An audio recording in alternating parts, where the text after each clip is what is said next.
protegendo sua igreja.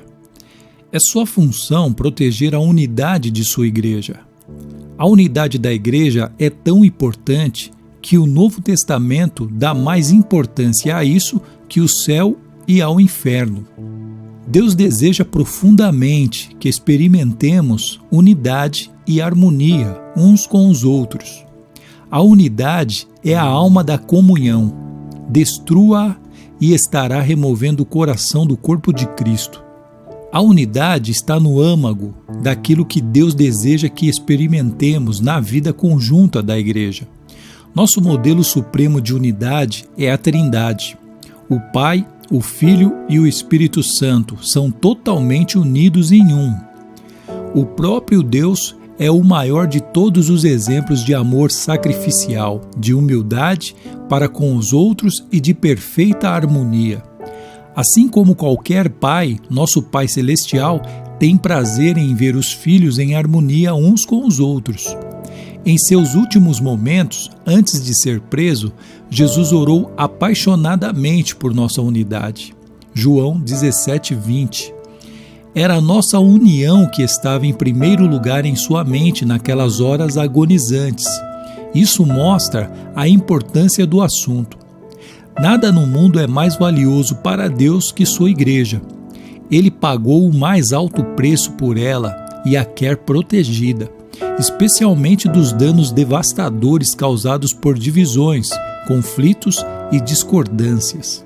Se você faz parte da família de Deus, é sua responsabilidade proteger a unidade da comunidade em que congrega. Você foi encarregado por Jesus de fazer o possível para preservar a unidade, proteger a comunhão e promover a harmonia em sua igreja e entre todos os cristãos. A Bíblia diz: façam todo o esforço para conservar a unidade do Espírito pelo vínculo da paz. Efésios 4:3. Como fazer isso? A Bíblia nos dá algumas orientações. Concentre-se no que temos em comum, não em nossas diferenças. Paulo comenta: concentremo-nos nas coisas que contribuem para a harmonia e no crescimento de nossa comunhão conjunta. Romanos 14:19. Como fiéis, compartilhamos um Senhor, um corpo, um propósito, um Pai, um Espírito, uma esperança, uma fé, um batismo e um amor. Romanos 10:12. Partilhamos a mesma salvação, a mesma vida e o mesmo futuro.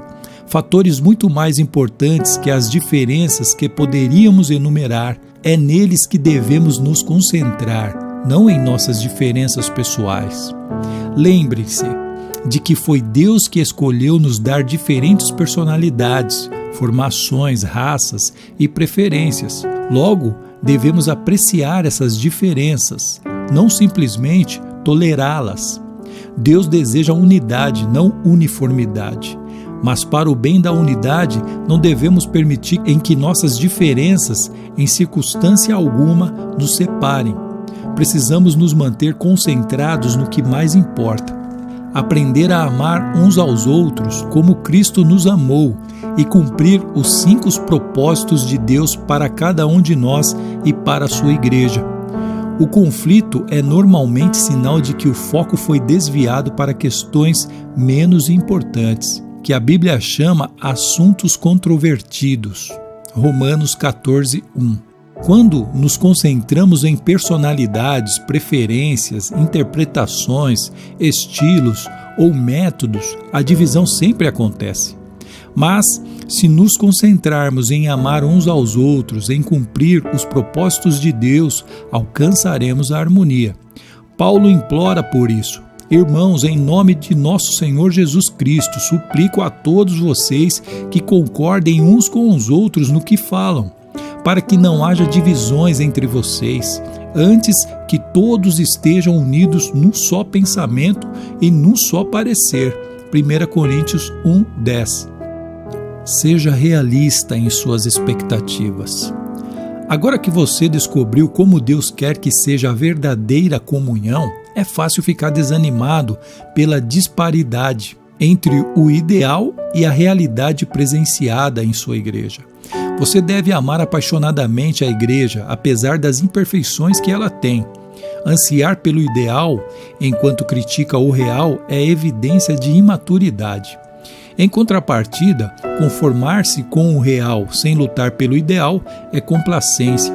A maturidade está em conviver com essa tensão. Outros fiéis irão decepcioná-lo e desiludi-lo, mas isso não é desculpa para deixar de ter comunhão com eles. Eles são sua família, mesmo quando não agem como tal, e você não pode simplesmente abandoná-los. Em vez disso, Deus nos orienta. Sejam pacientes uns com os outros, fazendo concessões às faltas uns dos outros, por causa do amor que há em vocês. Efésios 4:2. As pessoas ficam desiludidas com a igreja local por muitas razões compreensíveis. A lista pode ser bastante longa: conflitos, mágoas, hipocrisia, negligência, mesquinharias, legalismo e outros pecados. Em vez de ficarmos abalados e surpresos, devemos recordar que a igreja é constituída de pecadores de verdade, entre os quais nos incluímos. Por sermos pecadores, magoamos uns aos outros, às vezes intencionalmente e às vezes sem querer. Mas, em vez de deixar a igreja, precisamos ficar ali e tentar de alguma forma solucionar o que for possível. A reconciliação, não a evasão, é a estrada para um caráter mais forte e para uma comunhão mais profunda. Divorciar-se da igreja ao primeiro sinal de decepção ou desilusão indica imaturidade. Deus tem coisas que quer ensinar a você e aos outros também. Além do mais, não há igreja perfeita para onde você possa escapar. Toda igreja tem fraquezas e problemas, e você logo ficará desapontado novamente. Groucho Marx ficou famoso por dizer que não gostaria de pertencer a um clube que o aceitasse como sócio. Se uma igreja tiver de ser perfeita para satisfazê-lo, essa mesma perfeição irá impedi-lo de pertencer a ela, porque você não é perfeito. Dietrich Bonhoeffer, ministro alemão martirizado por resistir aos nazistas, escreveu um clássico sobre a convivência na igreja, Vida em Comunhão. Nesse livro, ele sugere que a desilusão com a igreja local é algo bom, porque destrói nossas falsas expectativas de perfeição. Quanto mais cedo desistirmos da ilusão de que a igreja deve ser perfeita para que a amemos, mais cedo deixaremos de fingir e admitiremos que somos todos imperfeitos e precisamos da graça divina. Esse é o início da verdadeira comunidade. Toda a igreja deveria fixar uma placa: proibida a entrada de pessoas perfeitas. Este é um lugar somente para os que admitem ser pecadores, carecem da graça e desejam crescer. Bonhoeffer disse: aquele que ama seu sonho de uma comunidade, mais que a comunidade cristã, em si torna-se destruidor dessa. Se não dermos graças diariamente pela comunidade da qual fazemos parte, mesmo quando não há nenhuma grande experiência, nenhuma riqueza a ser descoberta, mas apenas muita fraqueza, pouca fé e dificuldades, e se ao contrário continuarmos nos queixando do que tudo é desprezível e insignificante, estamos impedindo que Deus permita que a nossa comunidade cresça. Prefira incentivar a criticar. É sempre mais fácil ficar de lado e atirar pedras naqueles que estão servindo a Deus, que se envolver e contribuir. Deus nos adverte repetidamente que não critiquemos, comparemos ou julguemos uns aos outros. Mateus 5:9. Criticar o trabalho que o outro irmão está fazendo pela fé e com sincera convicção é interferir nos assuntos de Deus. Que direito você tem de criticar o servo de alguém? Somente Deus pode decidir se ele está fazendo o que é certo. Romanos 14:4. Paulo acrescenta que não devemos julgar nem desprezar irmãos com convicções distintas às nossas. Por quê? Por que você critica as ações de seu irmão? Por que tenta fazer com que ele pareça pequeno? Todos seremos julgados um dia, não com base nos padrões uns dos outros, nem mesmo por nossos próprios padrões, mas pelo julgamento de Deus. Romanos 14:10. Sempre que julgo um irmão, 4 coisas acontecem instantaneamente. Perco minha comunhão com Deus, exponho meu orgulho e insegurança, predisponho-me em situações de ser julgado por Deus e prejudico a comunhão da igreja. O espírito crítico é um vício dispendioso. Na Bíblia, Satanás é chamado o acusador dos nossos irmãos. Apocalipse 12:10. Culpar, criticar e queixar-se dos membros da família de Deus é trabalho do diabo. Se fazemos o mesmo, é porque somos ludibriados e induzidos a fazer o trabalho de Satanás. Lembre-se de que outros cristãos, não importa quanto você discorde deles, não são o verdadeiro inimigo. O tempo que desperdiçamos comparando ou criticando outros irmãos deveria ser aplicado na edificação da unidade entre os irmãos. A Bíblia diz: assim estaremos empregando nosso esforço na boa convivência fraterna. Ajudem-se mutuamente com palavras de ânimo. Não ponha o seu irmão lá embaixo, apontando os defeitos dele. Romanos 14:19. Recuse-se a dar ouvidos a fofocas. Fofocar é transmitir informações quando você nem é parte do problema nem da solução. Você sabe que espalhar fofocas é errado. Se quiser proteger sua igreja, nem mesmo deve dar ouvido a elas. Ouvir uma fofoca é como receptar mercadoria roubada. Isso o faz igualmente culpado pelo crime. Quando alguém começar a falar mal de alguém para você, tenha coragem de dizer: por favor, pare. Não preciso saber disso. Você já falou diretamente com a pessoa? Pessoas que trazem fofocas a você também irão espalhar fofocas sobre você. Tais pessoas não são confiáveis. Se você dá ouvidos à fofoca, para Deus você é um criador de casos. Provérbios 16:28. Criadores de caso dão ouvidos a criadores de caso. Provérbios 17:4. São esses os que dividem igrejas, pensando apenas em si mesmos. São egoístas sem nenhuma evidência do Espírito. Judas 19. É triste constatar que no rebanho de Deus as maiores feridas sejam causadas por ovelhas, não por lobos. Paulo alerta sobre os cristãos canibais, que se devoram uns aos outros. Gálatas 5:15. Destruindo a comunhão. A Bíblia diz que esse tipo de pessoa deve ser evitada. A difamação revela segredos. Portanto, fique longe de quem fala demais. Provérbios 20:19. A maneira mais rápida de pôr fim a um conflito, seja numa igreja, seja num grupo, é enfrentar carinhosamente os fofoqueiros e convidá-los a mudar de atitude. Salomão lembra que uma fogueira se apaga quando acaba a lenha. Da mesma maneira, as brigas acabam quando o brigão e implicante é separado do grupo. Provérbios 26:20. Pratique os métodos de Deus para a solução de conflitos. Além dos princípios mencionados no capítulo anterior, Jesus ensina à igreja um processo simples, dividido em 3 etapas. Se um dos que dizem ser seu irmão na fé prejudicar você, converse com ele. Consertem a situação entre vocês. Se ele ouvir você, fez um amigo. Se não ouvir, tome 1 ou 2 pessoas para que a presença de testemunha torne o ato legítimo e tente de novo. Se ainda assim ele não ouvir, leve o caso à igreja. Mateus 18:15. Em meio a um conflito, somos tentados a nos queixar a terceiros, em vez de corajosamente falar a verdade de maneira amorosa à pessoa com quem estamos aborrecidos. A primeira atitude só aumentará o problema. Assim, o correto é procurar diretamente a pessoa envolvida. A conversa em particular é sempre o primeiro passo e você deve fazê-lo o mais breve possível. Se vocês não forem capazes de resolver o assunto sozinhos, o passo seguinte é levar 1 ou 2 testemunhas para que tornem ciência do problema e ajudem na reconciliação. E o que fazer se a pessoa ainda se mostrar intransigente?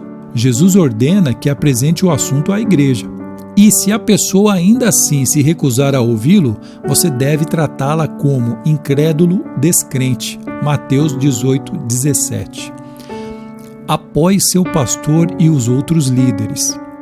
Não existe líder perfeito, mas Deus concede aos líderes responsabilidade e autoridade para que mantenham a unidade da igreja.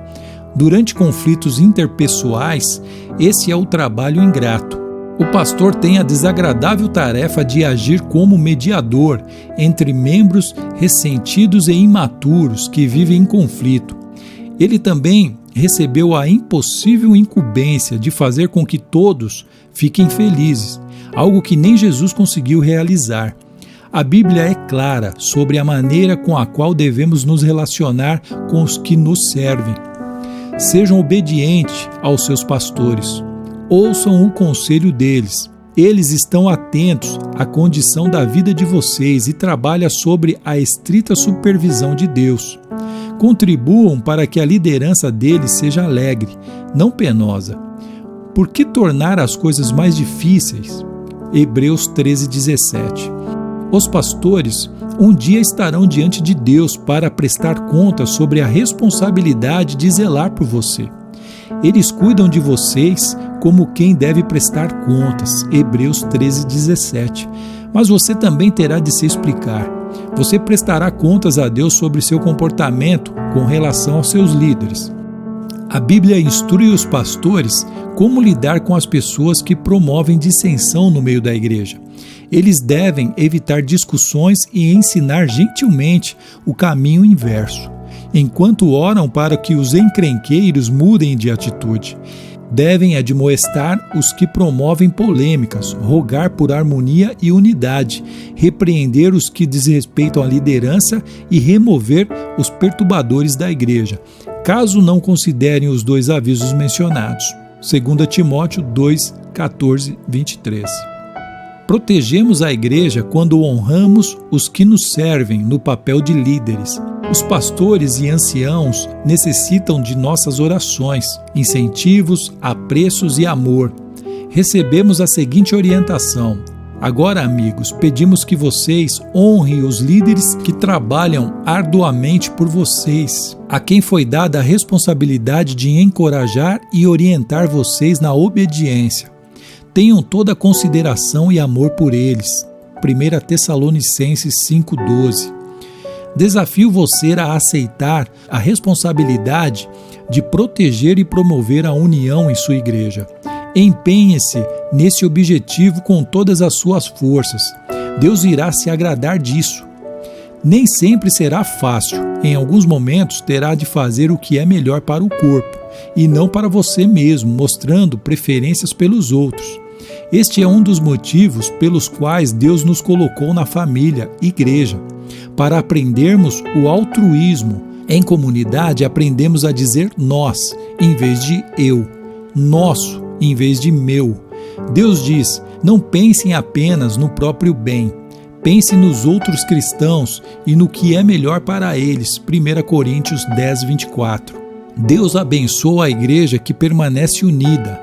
Na igreja Saddleback, cada membro assina um pacto que inclui a promessa de proteger a unidade de nossa comunhão. Consequentemente, a igreja jamais sofreu um conflito capaz de nos dividir. Tão importante quanto isto é o fato de que muitos desejam fazer parte dela, uma vez que se trata de uma comunidade unida e amorosa. Para se ter uma ideia, num período de 7 anos, a igreja chegou a batizar alguns milhares de novos convertidos. Quando Deus tem um grupo de novos cristãos que deseja libertar, Ele busca como incubador a igreja mais carinhosa que puder encontrar. O que você está fazendo no plano pessoal para tornar sua igreja local mais aconchegante e amorosa? Muitas pessoas em sua comunidade estão em busca de amor e de um lugar ao qual pertencer. A verdade é que todo mundo precisa e quer ser amado. E quando alguém encontra uma igreja em que os membros verdadeiramente amam uns aos outros e se importam uns com os outros, somente portas trancadas poderiam mantê-los do lado de fora. Pensando sobre meu propósito de vida, tema para reflexão: tenho a responsabilidade de proteger a unidade da minha igreja. Versículo para memorizar: portanto, concentremo-nos nas coisas que contribuem para a harmonia e no crescimento de nossa comunhão conjunta. Romanos 14, 19. Pergunta para meditar: o que estou fazendo pessoalmente para proteger a unidade da minha família eclesiástica nesse exato momento? Extraído do livro Uma Vida com Propósitos, de Rick Warren. Estamos no episódio número 21, que você possa compartilhar esta palavra, que Deus abençoe a sua vida, abençoe a sua família, em nome de Jesus. Amém.